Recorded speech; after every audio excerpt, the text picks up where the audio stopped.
It was open ground mostly, dry underfoot, with a scatter o' trees, near enough the fort so's it felt safe.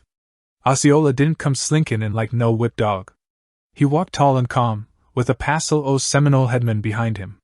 He warn't taught in no war gear. To him this was a meetin' betwixt men that still reckoned the rules o' honor, even if they was enemies.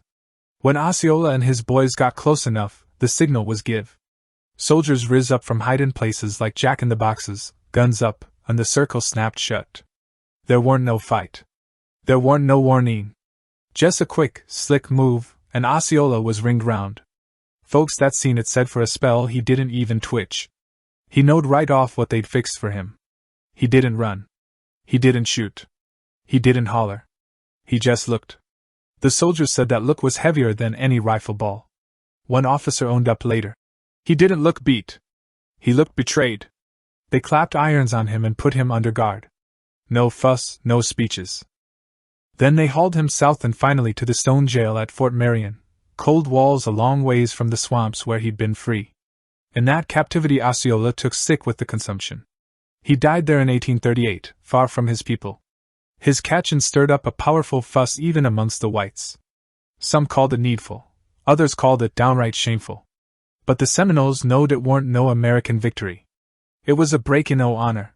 In their way o' thinkin', that day warn't a capture atoll. It was a lesson. When a man can't be whupped by force but only by treachery, it tells more on the feller that done the treachery than on the one that fell to it. The news come to Josiah like a knife straight to the heart. He never said a word when he heard it. But that night he never slept. For a heap o' folks that would have been the end. For Josiah it was a new beginning. After Osceola was gone there warn't no center no more, no single chief, only little fires burnin' everywhere. Josiah didn't lead no tribe nor rule no country. But he led folks that flat refused to disappear. One evening a young feller asked him, "When's this here fight gonna end?" Josiah looked at the water, then at the sky, then into the dark. And he says, "It don't end, son. We just keep on a-goin'." Years slid by. Some Seminoles was catched. Others was drive west to reservations.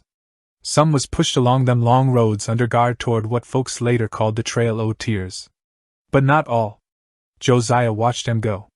There was 3, maybe 4,000, women with babies in their arms, old men that could hardly walk, warriors with no guns. It warn't no march.